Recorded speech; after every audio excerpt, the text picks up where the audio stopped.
Hello everyone, my name's Jeff Stevens. I'm part of the Friends of Middleborough Cemeteries, and this is our little TV show that we've been doing, 3 or 4 or 5 of these so far, that is called Welcome to Middleborough's Historic Cemeteries. We are actually in a burial ground, which is the correct term for one that happened to be formed way back, and this is one of the earliest in town. This one goes back to the early teens of the 1700s, 1714, 1715 is when the first burials would have happened here. And you can see from the background that we're right in front of the church at the Green. This was a historic center of town back in colonial times. We've done a show from here already, so that I won't go over too much of the past history other than to say this is, as we mentioned, is one of the earliest burial grounds, which is what you call these places in the early days. Not until about 1800 do we start changing the name and calling them cemeteries, even though we're up to kind of commonly use that term. But anyway, today's show is going to be about symbolism, and that from the things that we see when we walk around one of these historic cemeteries is many of them have images on them, something or other on top of the stone. Besides the name and the date and perhaps a little bit about a person, there is very often, especially in colonial era stones, an image on the very top of the stone. And that's what we're going to be talking about. But even that needs a little bit of placing in the historic process of what was going on. The Pilgrims and most of the early Middleborough settlers were the children and grandchildren of the Pilgrims, and then the Puritans, which you hear about up in Boston, were very much reactant against symbols, which is kind of an interesting thing. They were strongly against what was happening in the Episcopal Church of England, where there were all kinds of fancy vestments and all kinds of fancy symbols and other things. And if you had gone to the early Pilgrim churches, you'd have found absolutely nothing by way of symbolism. There are no crosses in those buildings or any of those kinds of things. They were really reactant against any of that kind of stuff. And so it's kind of interesting that the one place they seem to have gone a little wacky is with symbolisms around their gravestones. So we'll have a good time looking at some of that and try and clarify what was going on.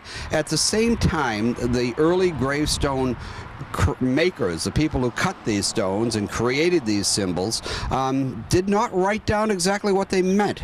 So we're kind of interpreting stones, we being the people who are interested in gravestones. So we've got some very interesting ones here. We'll go way back historically.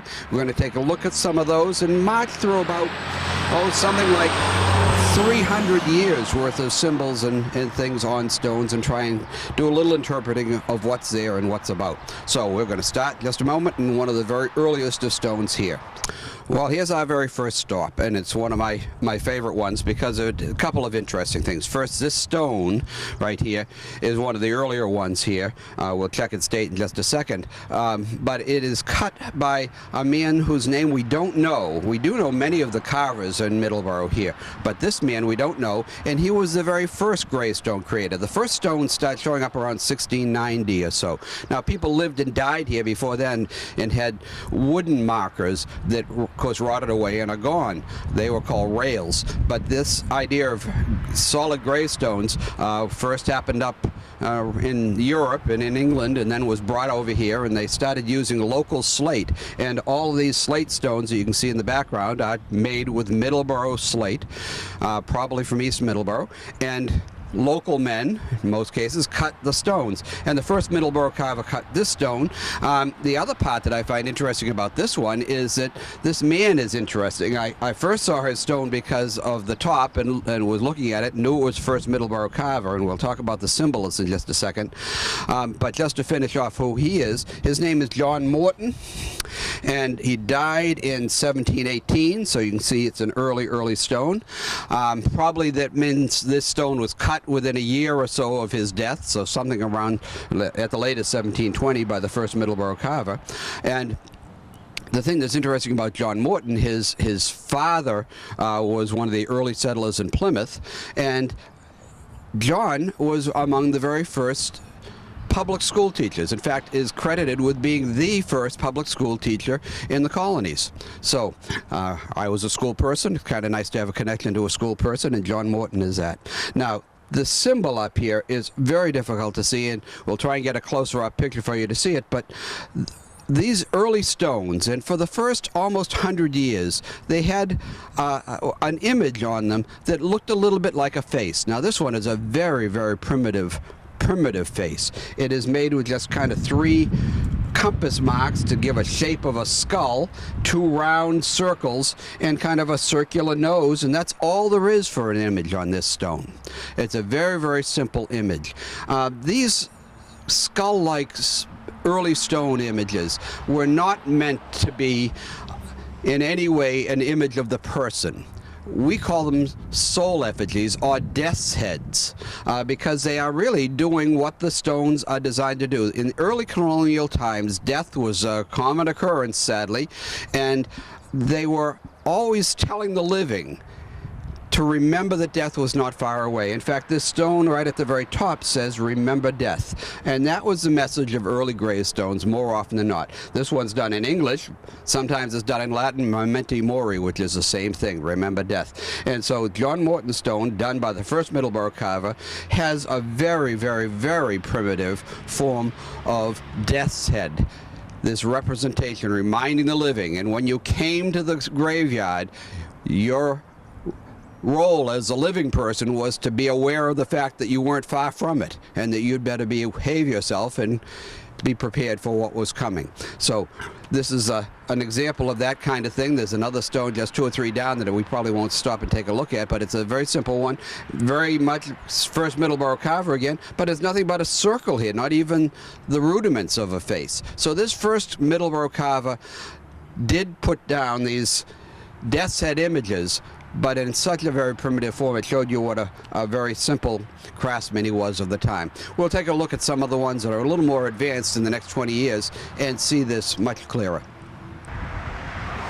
Okay, we've just moved a little forward here in the burial ground, and we're right up towards the front.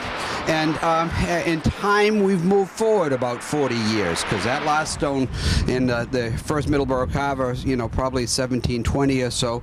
This stone is a 1740s stone, and so that we're actually I think 1760s stone. So this is actually moving, as I said, forward about 40 years. And yet the image that we're going to be taking a look at again is still this kind of death's head image. It's basic, it is hollow-eyed. This one does have kind of a nose, which is typical of this particular type of carver, and a mouth. Some of the earlier ones will just have skeletal teeth down here as compared. But again, this is all designed to tell you as a living person to remember that death is never far away. So that's at least our interpretation of what it was. Now at the same time, some other things start showing up on stones.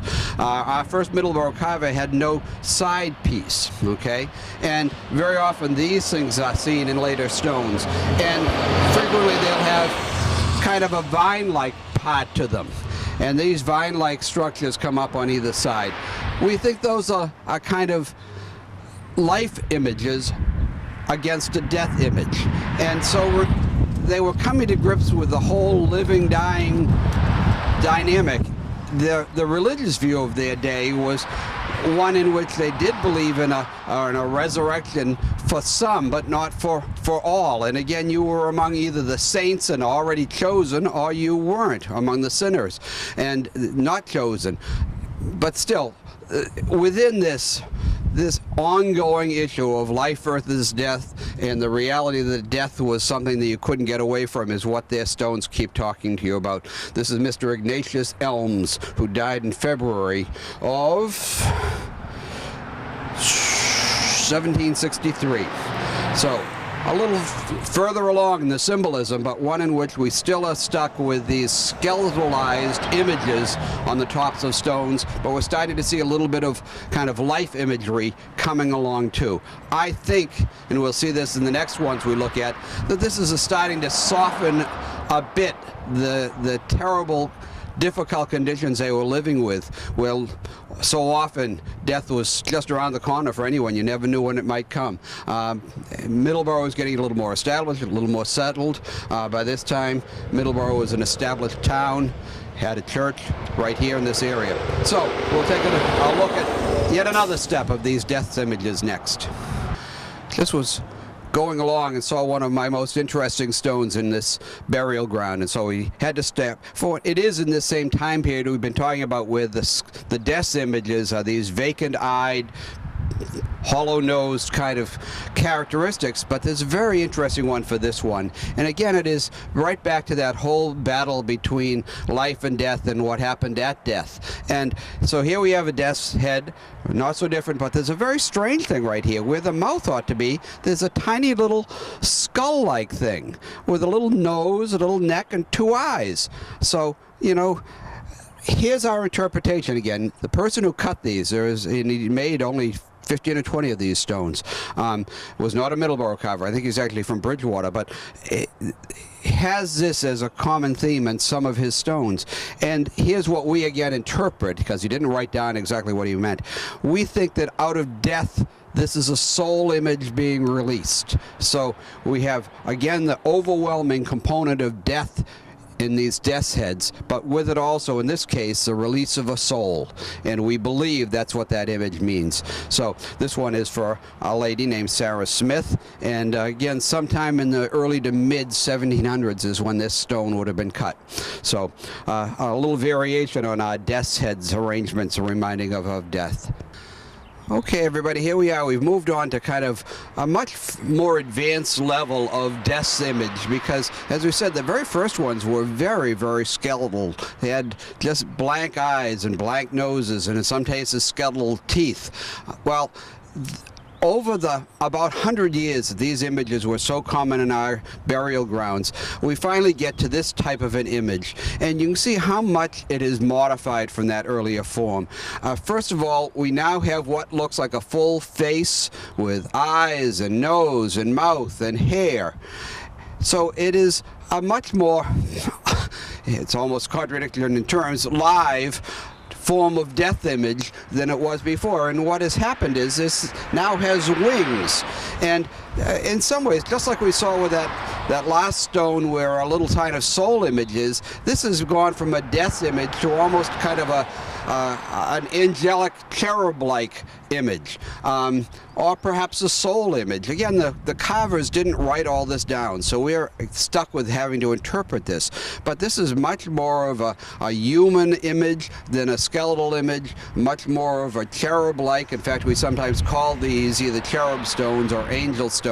And you can see how much more alive and more animated. We have eyes that have lids, we have a full nose and a closed mouth here in this case, and these very wing-like parts. We still have images on the side of plants, which is a life image. So this is kind of the ultimate as we move through that death's head, symbol of death, remember death. I want to think that this may have been that their lives in their whole concept of living and dying started focusing on less on the immediacy of death and the likelihood of death at any moment to more the whole concept of an afterlife, which was very much part of their religious views of the time. So you can see here kind of the end of this death's head image that now becomes these cherub-like, angel-like images. And this is towards the end of the 1700s as we start moving into another phase of what we'll see for the imagery of gravestones. But this one is a good example.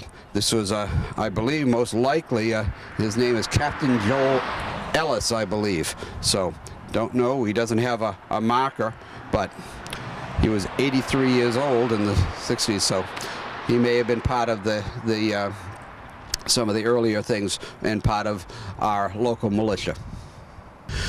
Before we left this kind of image, this was just one we came across, and I thought it was kind of a very nice way to end this piece of these typical colonial era stones. And this is what, again, most of us who are into the gravestones call a cherub stone, and you can see why with this.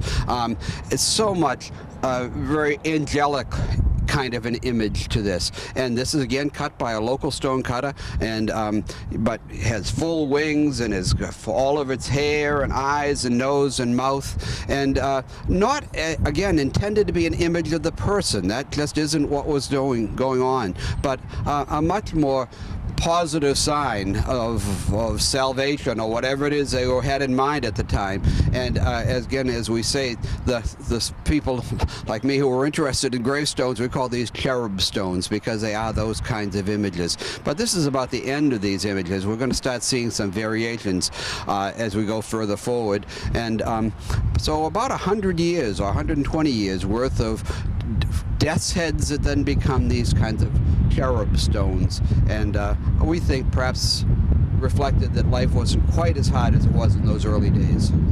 So we'll go on and see a couple of variations after this.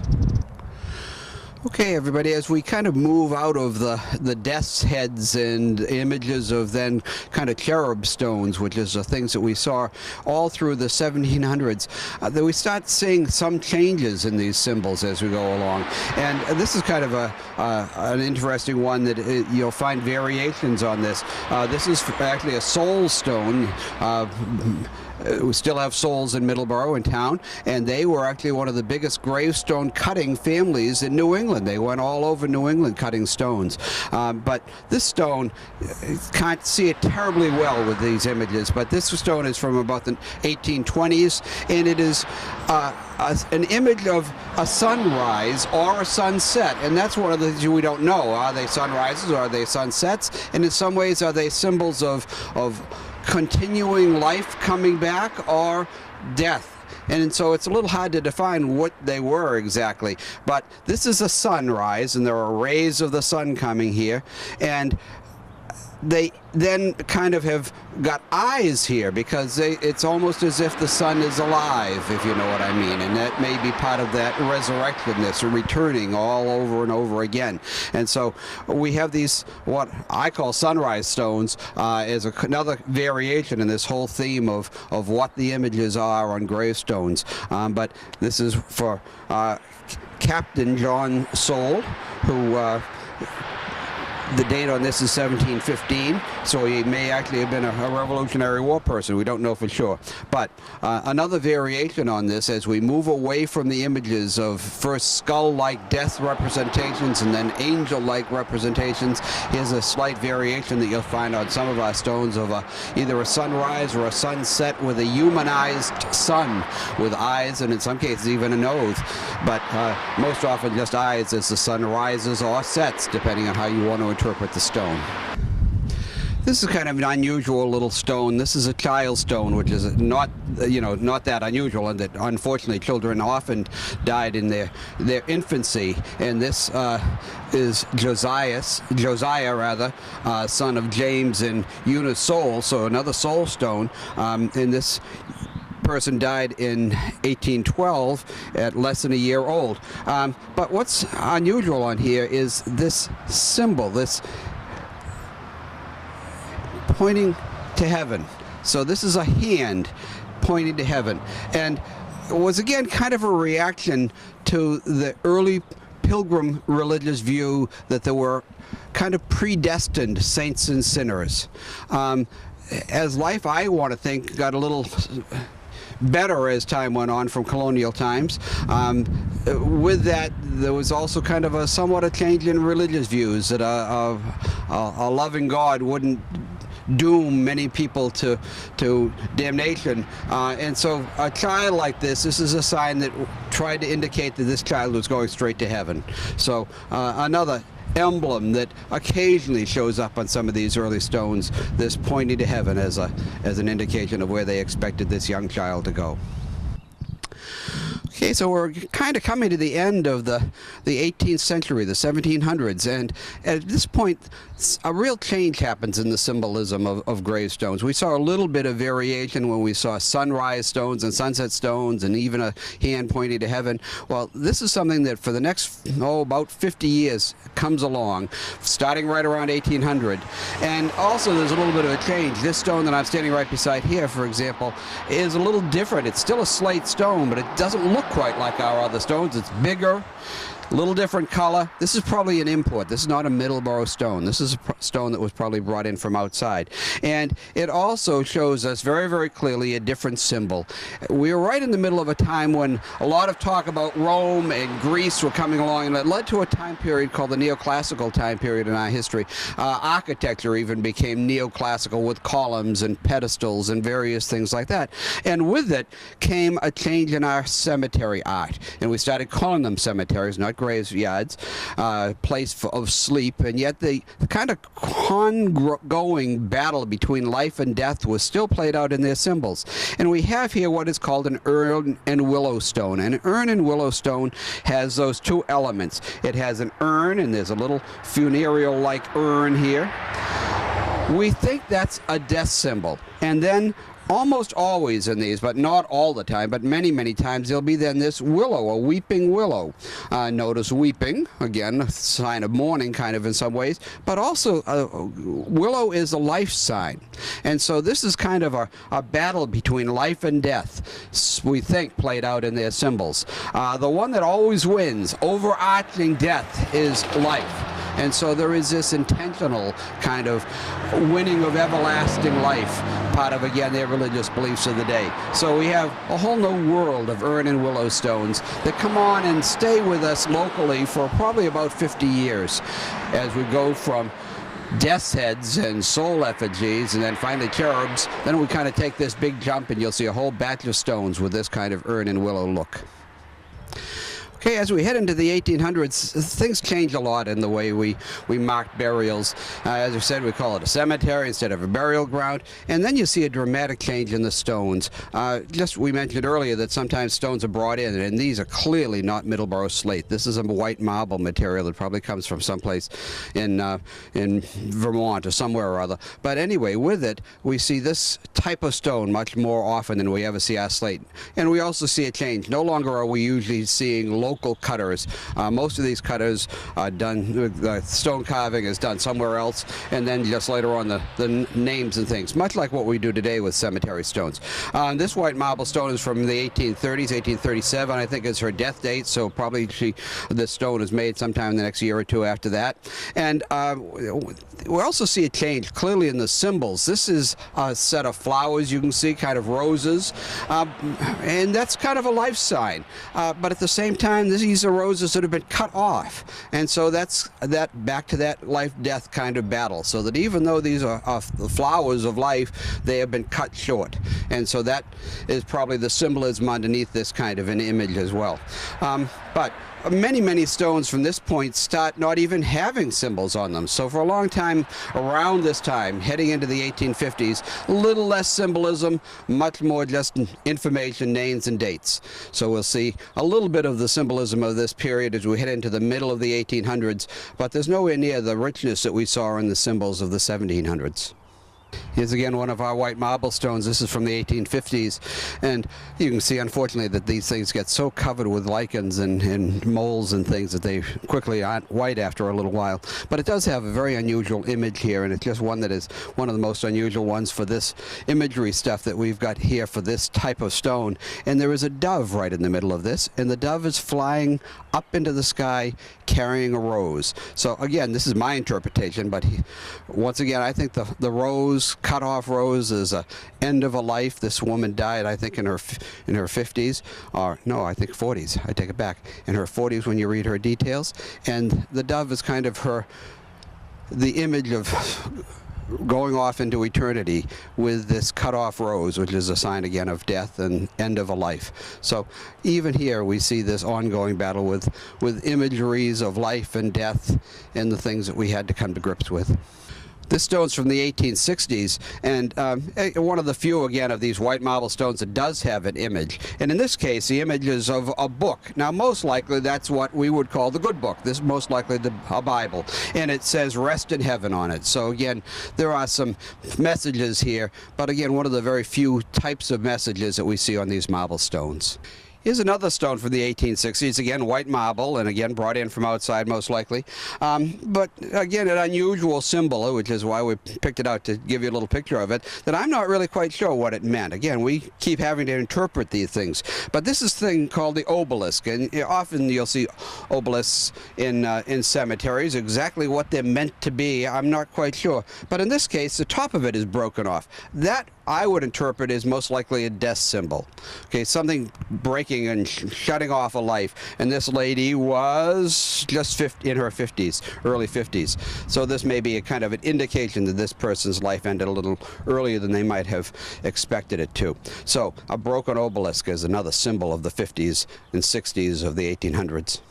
This little stone, again, represents something that many times you'll find in our cemeteries, and there's a person's name on it, but it's within a shield, and then it does tell us a little bit about this person's military background. So putting somebody in a shield like that probably tells you this was a vet. We don't know. We'd have to look up, see if this person actually died. This is probably Civil War time from it's the name that he's associated with, which is the 18th Massachusetts Infantry, which is probably a Civil War regiment. But anyway, if the person is put inside of a surrounding shape like this, it's often a shield representing a military veteran of some form or other. The white marble of the 1800s kept going until about the turn of the century. So as we move into the 20th century, again, we see a change. And white marble, while it looked good at first, stains and has troubles and all kinds of things. And along comes granite. And this is the kind of thing that we in the last 100 years or so pretty much see as the standard type of stone. This is a great big family stone. Smaller individual stones are smaller single one or two person stones you can see all over the place. And most of the time they'll have perhaps an initial or one or two things, but no real symbolism, unless you think of this kind of scroll-like stuff as perhaps a life sign. Again, everlasting life, even in death. But most of the time, it doesn't do much except give us names and dates, birth dates and death dates of the people who are right here. So this becomes kind of the standard for a long, long time in the 20th century. Basic information, maybe a little bit of representation of living things in their decorative parts, but no any of the symbolism we saw over the last couple hundred years before then. Now, we're going to show you some of the things that are just now happening, because like all things, cultures change, and even in our last 15 or 20 years, I start seeing some changes in how we go about marking the burial places of our relatives, and we'll take a look at that. Well, here we are, and now we're in kind of a brand new century in the last 15 years or so, and with it I think we can see a real change in the way we mark our passing of our relatives. And this is a stone that is a quite new stone, and with it you see the kinds of things that people are starting to do, and that is to put on their stones things that are of significance to them. And down here is a very, very nice rendition of a country scene, and there's a horse and a dog and a very rural kind of a setting. And these were probably things that this family really found kind of a rest and a joy in those images, to have those parts of their family existence kind of put down here to show the things that they found significant to them. So modern stones are apt to bring in elements that are very, very personal to people these days. And again, that's a change over just names and dates, and I think kind of an interesting variation as we keep evolving in this whole process of how we mark our buried relatives. Another family stone here, and sometimes one of the significant parts of a person's life has been what they did for a profession. And this lady, Eileen Roberts, was a hairdresser. And when we look a little closer at her stone, there's a pair of shears and a comb. So again, this is another part of that. Bring into the memories that we have of a person, of something that they spent their life perhaps doing, and I wouldn't think they would have put that on there if it wasn't something that person really enjoyed. So these kinds of bits of remembrances are a new approach to marking the burial places. Here's another member of the Roberts family, and right beside Eileen Stone. And this person, again, also marks their profession. But obviously, this person, I think, must have had a wonderful sense of humor and found things humorous. Because if you look at this stone, it does talk about welding, and that is an image of a machine that says portable welding right on it. But then we have a wonderful representation of a person with protective eyewear and an interesting look to him. And I think Alan, who is the person, Alan Roberts is the name on this stone, must have been the kind of person who would have thought that was really kind of fun. And so we even see people bringing in humor into their burial markers these days. So all in all, you see how things have changed. From the very earliest of times, we had death images reminding us of death, the inevitability of death. And then over time, we start bringing in images that have to do with things from around the world, the battle between life and death and the urns and willows. And then we move on from there to symbols like flowers and the Bible. Now we're into much more personal things about people, where we put down things that are significant to us on our stones. So again, we've been just poking around in some of the most modern of our stones around here, and again, it's very interesting to see the kinds of things that we use to mark our graves these days. And often it's the things that brought us great pleasure. Things that are images of the sports that people loved, or the work that they enjoyed, or any number of things, or the pets that they had. All that is showing up on our stones in these last few years. Here's another thing that we're happening to notice too, and that is that there's now ways that sometimes people mark their visits to cemeteries. Something, again, that didn't happen until, and at least in most of our cultures. Some cultures have done this with stones put on top of gravestones. But there are hockey pucks in this case that have been added, and any number of things. So sometimes you'll find, again, little bits of the memories that we have of our relatives we mark by what we leave behind. So that's another thing that is changing in our culture. So all of this is part of the culture around how we deal with death, and very varied and changing all the time. Well, we're going to wrap up our little visit to the cemetery at the Green. And first, we want to thank them for letting us come and visit with their stones and talk about the symbols that are here. Again, I'd encourage people to just come and walk through a place like this. There's so many wonderful things to see and so many stories in these stones. This is also an image of one of those symbols. Again, here's the urns and willows. But we've made this into a cemetery marker to mark a location. And this is for the Arms House, which is over on the border to Lakeville. And was basically a place where people who died at the poor farm, it was called in its day, but it shows you the symbolism of the time. I also have a friend of mine, Terry Page, who wanted an update for when we did our little visit to the infirmary cemetery that was right there. I talked about pulling up poison ivy without getting poison ivy on you by only grabbing the stem, staying away from the leaves. And I promised an update on whether or not I got poison ivy from pulling up those things there. And I must tell you that I did not get poison ivy, because I only handled the stems, not the oil of the leaves. So there's something else for Terry, just to keep her up to date on the latest on how to deal with poison ivy. So thank you for watching. We'll come up with another one of these in not too distant future. Thank you.